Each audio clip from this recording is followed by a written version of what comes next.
Ramaphosa সরকারের অভিবাসন নীতির বিরুদ্ধে আলটিমেটাম দিয়ে এবার দক্ষিণ আফ্রিকার রাজপথে অভিবাসন বিরোধীরা।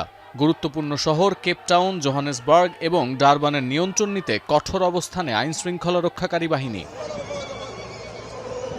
গেল কয়েক সপ্তাহ ধরেই কাগজপত্রবিহীন অভিবাসীদের বিরুদ্ধে জনমত গড়ে তুলছিল মার্চ অ্যান্ড মার্চ, অপারেশন দুদুলার মতো গোষ্ঠীগুলো। এর জেরে কাগজপত্রবিহীন অভিবাসীরা ৩০ জুনের মধ্যে দক্ষিণ আফ্রিকা না ছাড়লে বৃহত্তম কর্মসূচির ঘোষণা দিয়েছিল আন্দোলনকারীরা। কিন্তু এই ঘোষণাকে বৈধতা দেয়নি রামাফোসা প্রশাসন। এরপর আলটিমেটাম অনুযায়ী মঙ্গলবার এমন গণবিক্ষোভ দেখা গেল।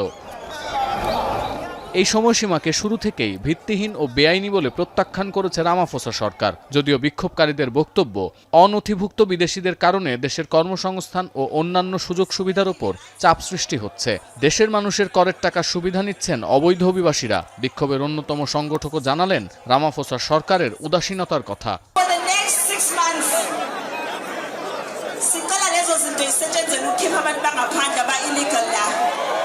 By the way, the response was about this whole thing that is going on in the country.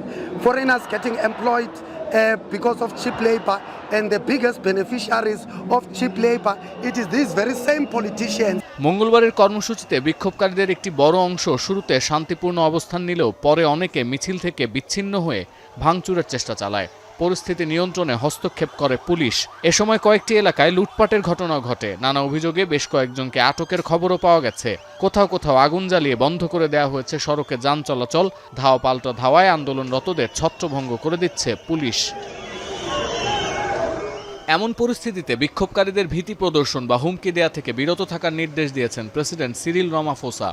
আর অবৈধ অভিবাসীদের বিষয়ে দক্ষিণ আফ্রিকার পুলিশ জানিয়েছে, এখনো পর্যন্ত ২৫,০০০ জনকে ফেরত পাঠানো হয়েছে। এদের বেশিরভাগই আফ্রিকার বিভিন্ন দেশের নাগরিক।